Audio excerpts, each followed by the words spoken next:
Hello again, and welcome back to Navigating Blind. I'm Dr. Toye Oyelese, and today we're rolling up our sleeves and looking squarely at the foundation of everything I do, what I like to call the Null Hypothesis. It's funny, growing up, I didn't have a name for what I was doing. I just sort of, muddled through with whatever tools I had.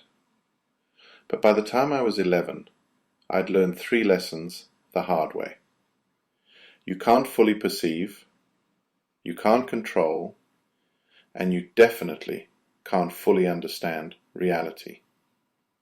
And this, it wasn't some tidy philosophy class realization. For me, it started with blindness. Not total blindness, but enough that things got, blurry. I was a kid in Nigeria, and there were times when my eyes would simply refuse to cooperate. The world became a smear of colors and sounds, and I had to navigate with, honestly, no warning. You realize real quick that what you're perceiving isn't always what's happening out there. Sometimes it isn't even close. Now, some people think that kind of uncertainty makes you cautious or, humble. But for me, it made me accurate. See, where I grew up, there wasn't one explanation for things. There were like 3 or 4 right in your face every day. Traditional beliefs on one side, religious teachings, Islam one day, Christianity the next, then all the stuff left over from the British colonial days, all jostling for space. And each one had its own story, its own truth, and none of them really fit together. Yet people I really respected, my parents, my teachers, neighbors, the guy at the bus stop, every one of them believed one of those systems, and often believed it all the way. I became skeptical, not in the let's throw everything out way, but in this gentle, patient way. You just see the limits of any single story, right? I used to listen to my uncle explain something with absolute certainty, then walk down the road and hear a completely different explanation, spoken with just as much confidence. It's sort of like trying to read road signs in the rain, You catch enough to keep moving, but you're always aware there might be more out there you're not catching. And then, as I grew a bit older, those big questions started circling. How do you pick which explanation is actually true? And, I'll be honest, for a long time I thought I was supposed to have an answer. Like, someday it would just make sense. But eventually I realized most folks don't really have one. And maybe you're not meant to. Sometimes the lack of an answer is the answer. Fast forward a decade or two, I ended up in medicine, which, let me tell you, is not the field for folks who are addicted to certainty. If anything, medical training hammered home over and over that you're always making high-stakes decisions with incomplete knowledge. Patients walk in, they're hurting, they're worried, and you have to act. You can't just sit in your office waiting for the perfect, complete answer, because sometimes people are counting on you to decide right now. Every day you're choosing a route forward based on the best explanation you've got, which is rarely the whole truth, but it's the best the situation gives you. I remember, many years back, I was doing a stint in remote Alberta. Tiny town, everyone knows everyone. A middle-aged gentleman walked in, fever, fatigue, a weird ache that just didn't fit any textbook. The urge, especially when you're newly minted, is to wait, to run every test, to get every answer. But out there, sometimes there's no lab for 300 kilometers. So, you build your working theory, you act as if it's true, give the antibiotics, follow up, adjust as you learn more. Maybe your first guess is wrong. Maybe the next one is closer. But each time you revise your theory and do the next right thing. It's, provisional knowledge.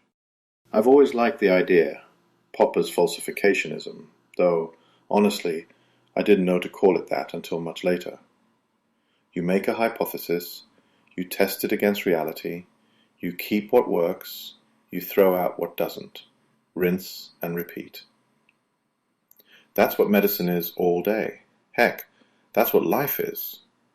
Not believing you have the final answer, but acting as if what you know is good enough for now, until reality proves otherwise. I think the key is never pretending that success equals truth. Results might look good, but that doesn't mean you solved the whole puzzle. And here's where it gets personal. There was a moment, I can still picture it. I was reviewing a particularly odd chart, and it just hit me. I would have to know everything about everything to really make anything make sense. Most people would find that frustrating or even despairing, but for me, weirdly, it was a relief. I could stop expecting myself to know it all. Instead, I could focus on building working, functional explanations, knowing they're always up for revision. Sometimes people ask if this all just makes me an agnostic, if I'm saying we can't ever know. But I don't quite buy that. See, agnosticism feels like a closed door. We can't know, end of story. But what I'm talking about is a process, an ongoing, open-ended dance with reality. I start with not knowing, and then test, build, test again. The knowledge I use is always conditional, always up for grabs. But it's still knowledge.